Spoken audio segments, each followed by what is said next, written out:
ஒன்று ராஜாக்கள்.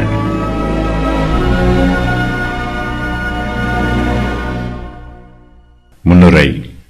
பரிசுத்த வேதாகமத்தில் ஆரம்பத்தில் முற்பிதாக்களை பற்றியும் அதன் பின்பு தீர்க்கதரிசிகள், நியாயாதிபதிகள் ஆகியோரை பற்றியும் எழுதப்பட்டிருக்கிறது. அவர்கள் பரலோகத்தில் தேவனோடு நெருங்கிய ஐக்கியத்தில் இருந்தார்கள். அவர்கள் கர்த்தரோடு முகமுகமாக பேசினார்கள். கர்த்தருடைய வார்த்தையும் அவர்களுக்கு தாமதமில்லாமல் உண்டாயிற்று. முற்பிதாக்களின் சரித்திரம் நம்முடைய விசுவாசத்தை வர்த்திக்க பண்ணுவதற்காக எழுதப்பட்டிருக்கிறது. முற்பிதாக்களின் காலத்தில் கர்த்தருடைய தரிசனம் அவர்களுக்கு பிரத்யட்சமாய் கிடைத்தது போல இப்போது நமக்கு கிடைப்பதில்லை. நியாயாதிபதிகளின் காலத்திற்கு பின்பு கர்த்தருடைய பொதுவான பராமரிப்பே அவருடைய ஜனத்திற்கு கொடுக்கப்பட்டது. நம்முடைய காலத்தில் நாமும் கர்த்தருடைய பொதுவான பராமரிப்பினால் வழிநடத்தப்படுகிறோம். முற்பிதாக்களுக்கு மேசியாவை பற்றிய அடையாளங்கள் அதிகமாக காண்பிக்கப்படவில்லை. ஆனாலும் அவர்களிடத்தில் மேசியாவை பற்றிய எதிர்பார்ப்பு அதிகமாய் இருந்தது. சுவிசேஷத்தின் இரகசியங்களை காண வேண்டும் என்று தீர்க்கதரிசிகளும் ராஜாக்களும் ஆவலாய் வாஞ்சித்தார்கள். அநேக தீர்க்கதரிசிகளும் ராஜாக்களும் நீங்கள் காண்கிறவைகளை காணவும் நீங்கள் கேட்கிறவைகளை கேட்கவும் விரும்பியும் காணாமலும் கேளாமலும் போனார்கள் என்று உங்களுக்கு சொல்லுகிறேன் என்றார். லூக்கா 10:24. ராஜாக்களின் புஸ்தகத்திற்கு சாமுவேலின் 2 புஸ்தகங்களும் முன்னுரையாக எழுதப்பட்டிருக்கிறது. சாமுவேலின் புஸ்தகத்திலே இஸ்ரவேலின் ராஜரீகம் சவுலின் காலத்தில் ஆரம்பமானது பற்றியும் தாவீதின் ராஜ குடும்பத்தாரை பற்றியும் எழுதப்பட்டிருக்கிறது. ராஜாக்களின் 2 புஸ்தகங்களிலும் இஸ்ரவேலை ராஜ்யபாரம் பண்ணின தாவீதின் சந்ததியாரை பற்றி எழுதப்பட்டிருக்கிறது. தாவீதுக்கு பின்பு அவருடைய குமாரன் சாலமோன் சமஸ்த இஸ்ரவேலுக்கும் ராஜாவானார். அதன் பின்பு இஸ்ரவேல் தேசம் வடக்கு இஸ்ரவேல் தேசம் என்றும் தெற்கு யூதா தேசம் என்றும் 2ஆக பிரிந்தது. சாலமோனுக்கு பின்பு யூதா தேசத்திலும் இஸ்ரவேல் தேசத்திலும் பல ராஜாக்கள் ராஜ்யபாரம் பண்ணி இருக்கிறார்கள். அவர்களை பற்றிய சரித்திரம் ராஜாக்களின் புஸ்தகத்தில் சுருக்கமாக சொல்லப்பட்டிருக்கிறது. இஸ்ரவேல் தேசத்தாரும் யூதா தேசத்தாரும் முடிவிலே அந்நிய தேசத்து சிறையிருப்புக்கு புறப்பட்டு போனார்கள்.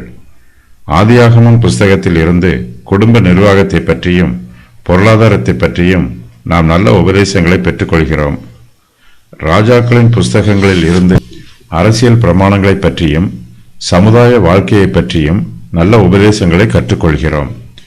ராஜாக்களின் புஸ்தகத்தில் தாவீதின் வம்சவழியில் வந்த ராஜாக்களுக்கும் அவர்களுடைய குடும்பத்தாருக்கும் முக்கியத்துவம் கொடுக்கப்பட்டிருக்கிறது. நம்முடைய கர்த்தராகிய இயேசு கிறிஸ்து தாவீதின் வம்சத்தில் வந்தவர். தாவீதின் குமாரர்களில் சிலர் அவருடைய அடிச்சூடுகளை பின்பற்றினார்கள். வேறு சிலரோ தாவீதைப் போல ஜீவிக்காமல் கர்த்தருக்கு விரோதமாக கலகம் பண்ணினார்கள். ராஜாக்களின் புஸ்தகத்திலே யூதா தேசத்து ராஜாக்களின் சுபாவங்கள் சுருக்கமாக சொல்லப்பட்டிருக்கிறது. தாவீது ராஜா கர்த்தரிடத்தில் பயபக்தி உள்ளவர். சாலமோன் ஞானம் உள்ளவர். ரெகொபெயாம் எளிமையானவர்.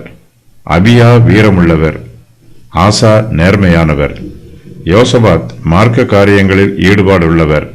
யோராம் ஒரு துன்மார்க்கன். அகத்சியா பிறரை வஞ்சிக்கிறவர். யோவாஸ் பின்மாறி போனவர். அமத்சியா அவசரப்படுகிறவர். உசியா பராக்கிரமம் உள்ளவர். யோசியா இளகிய இருதயமுள்ளவர். யோவாகாஸ், யோயாக்கீம், யோயாக்கீன் ஆகியோர் துன்மார்க்கர். துன்மார்க்கமான ராஜாக்கள் தங்களையும் அழித்து தங்கள் தேசத்தையும் அழித்து போட்டார்கள். இஸ்ரவேல் தேசத்தை ஆளுகை செய்த ராஜாக்களில் நல்லவர்களும் கெட்டவர்களும் சமபங்காக இருக்கிறார்கள். நல்ல ராஜாக்களின் ராஜாசனம் நீண்ட காலத்திற்கு நிலைத்திருக்கிறது. துன்மார்க்கரின் ராஜாசனமோ சீக்கிரத்தில் முடிந்து போகிறது. தாவீதின் மரணம். சாலமோனின் மகிமையான ஆட்சி காலம். சாலமோன் கர்த்தருடைய ஆலயத்தை கட்டுகிறார். யூதாவுக்கு ராஜாவாக ஆட்சி புரிந்த அபியா, ஆசா ஆகியோரின் ஆட்சி காலத்திலும் இஸ்ரவேலுக்கு ராஜாவாக ஆட்சி புரிந்த பாஷா, ஒம்ரி ஆகியோரின் ஆட்சி காலத்திலும் இஸ்ரவேல் தேசத்தின் மகிமை மங்கி போயிற்று. எலியாவின் அற்புதங்கள். பெனாதாத்திற்கு விரோதமாக ஆகாப் வெற்றி பெறுகிறான். ஆகாபின் துன்மார்க்கமும் வீழ்ச்சியும். இஸ்ரவேலின் ராஜாக்கள் ஜனங்களுக்கு ஆண்டவரைப் போல முக்கியமானவர்களாக இருந்தாலும் அவர்கள் இஸ்ரவேலின் தேவனாகிய கர்த்தருக்கு முன்பாக மனுஷராகவே இருக்கிறார்கள். அவர்களும் கர்த்தருக்கு கணக்கு ஒப்புவிக்க வேண்டியவர்கள்.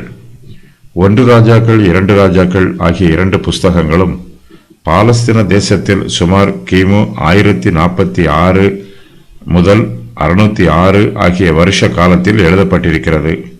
ஒவ்வொரு ராஜாக்களின் ஆட்சி காலத்திலும் ஊழியம் செய்து வந்த தீர்க்கதரிசிகள் அல்லது சம்பிரதிகள் அந்தந்த காலங்களில் நடைபெற்ற நிகழ்ச்சிகளை எழுதினார்கள். இந்த ஆவணங்களையெல்லாம் ஒன்று சேர்த்து பிற்காலத்து ஆசிரியர்கள் அதை ராஜாக்கள் என்னும் ஒரே புஸ்தகமாக தொகுத்தார்கள்.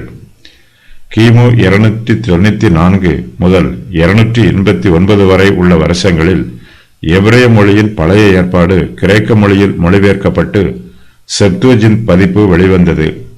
செப்துவஜிந்தில் ராஜாக்கள் புஸ்தகம் 1 ராஜாக்கள் 2 ராஜாக்கள் என 2 புஸ்தகங்களாக பிரிக்கப்பட்டிருக்கிறது. ராஜாக்கள் புஸ்தகங்களை தொகுத்து எழுதியவர்கள் ஏசாயா, எரேமியா ஆகிய தீர்க்கதரிசிகளாக இருக்க வேண்டும். கிமு 743 முதல் 683, கிமு 782 முதல் 606 ஆகிய வருஷ காலத்தில் ராஜாக்கள் புஸ்தகம் தொகுத்து நிறைவு செய்யப்பட்டிருக்க வேண்டும். ஏசாயாவும் எரேமியாவும் இஸ்ரவேலுடைய ராஜாக்களின் நடவடிக்கைகளை தொகுத்தார்கள்.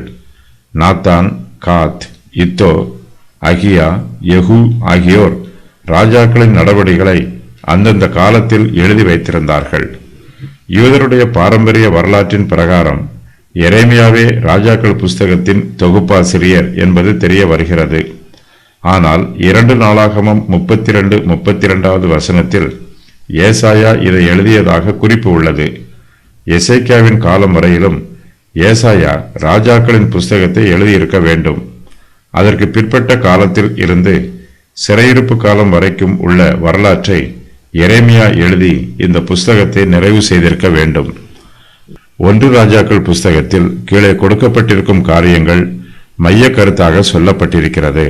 அவற்றின் விவரம் வருமாறு: சாலமோனின் காலத்தில் இருந்து பாபிலோனின் சிறையிருப்பு காலம் வரையிலும் உள்ள இஸ்ரவேல், யூதா ஆகிய ராஜாக்களின் வரலாறு.